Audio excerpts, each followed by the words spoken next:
Hello and welcome to yet another episode of the Euroman Movie Report, the show where I talk about a movie I recently watched at my local movie theatre.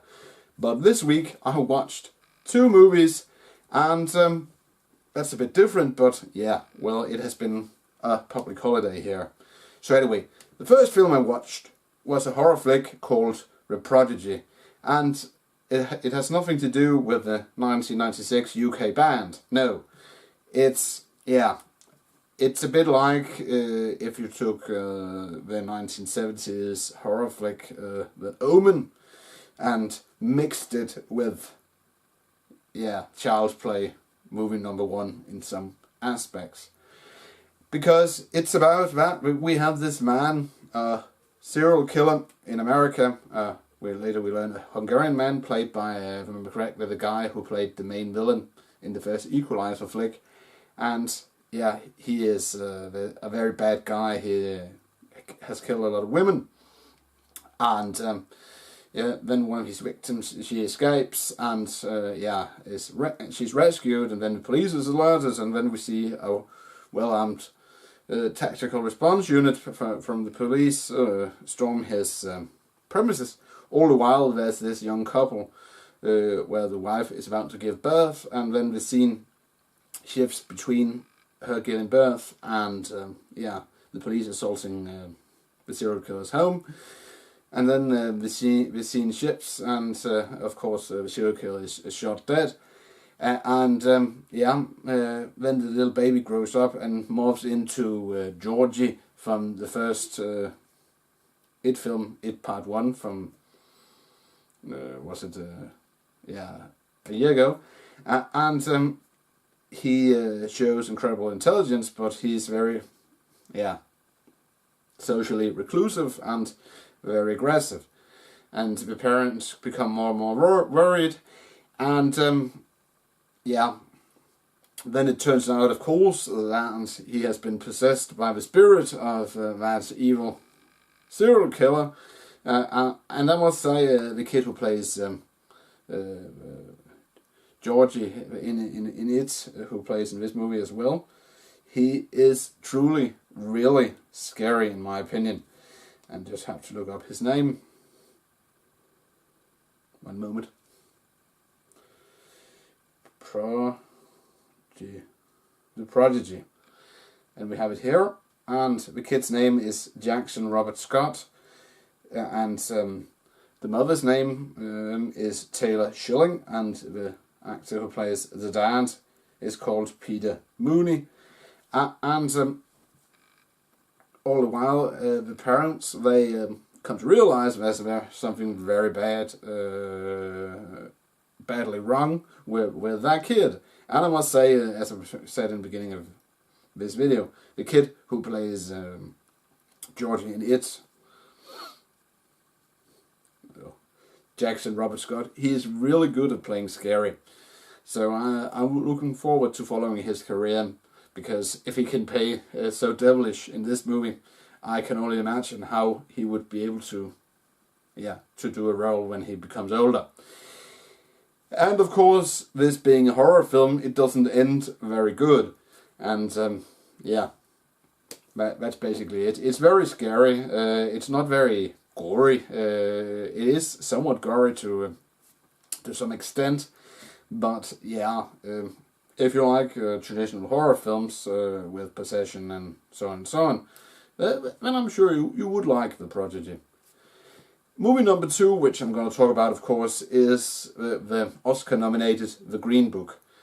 It's set in the fall of 1962, and there's this bouncer from a club in New York called the Copacabana, portrayed by none other than Viggo Mortensen.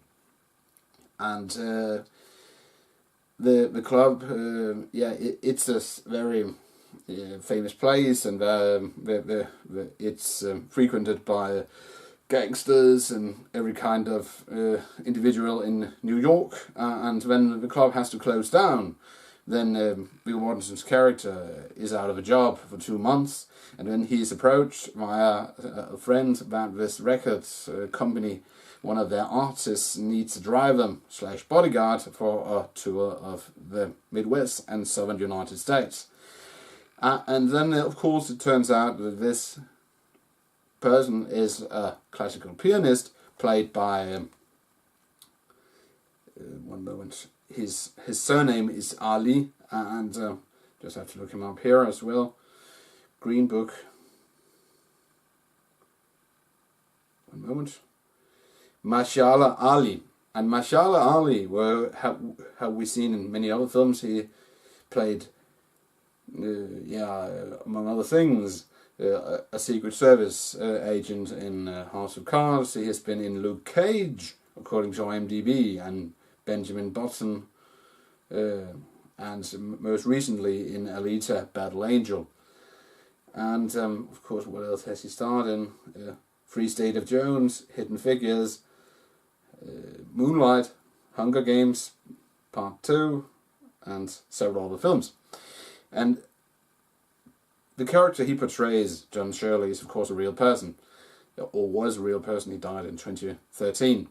And the two men, even though they are very different, Viggo Mortensen's character is very racist, but I get that's why he's a product of his time. In the beginning of the film, there's a scene where he comes home to his apartment, and his wife has had 2 African American plumbers to fix something, and she has offered them a glass of lemonade, both.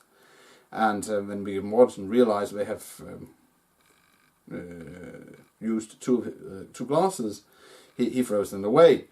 But in the duration of the film, there forms a bond between Viggo Mortensen and Mashallah Ali's character, and they become friends, and we are subjected to this the status quo of 1962 in the southern United States. That the horrible Nuremberg-esque laws which governed the southern part of the United States, where they were very horrible, and it's very well portrayed in the film. And especially there's one scene in particular where the car they drive around in breaks down, and Viggo Mortensen gets out and has to pour water in the engine, and then these field workers, African Americans, they look in awe because a white man driving around a black man. It was a very it was I guess it was almost surreal to them, considering the life they lived in that part of the United States. And I must say, Greenbook, of course, the movie is the title for the movie comes from that. Until 1965, there was this booklet called the Negro's Guide to Safe Motoring, or something like that. And imagine having that kind of book existed, because some assholes in the southern United States, they disliked their fellow men and women, and so that African American men and women, they weren't allowed to use the same restrooms, drink from the same same fountain, use the same toilet, for fucking sake. I can only imagine. Horrible. But the film is great. The chemistry between the two lead characters, Ali and Mortensen, is very good. And the movie, of course, is nominated for several Oscars, and I hope that they get it, because it's really deserved, because the acting is superb, in my opinion. And so all in all, if I'm going to rate the two films I have watched, The Prodigy, I will give it 2 out of 5 stars, but Greenbook, it deserves all the stars it can give. I can give 5 out of 5 stars. That's it, Euroman of Euroman's Movie Report. Thanks for watching, and don't forget, if you fancied this video, or to be more precise, liked it, please give it a thumbs up. And if you want to watch my previous reviews / movie talks, you can click a link in the description, which will take you to a playlist of previous reviews / movie talks. But I will return next weekend with another movie review. Until then, have a pleasant Sunday, and I'll see you in my next video. Bye for now.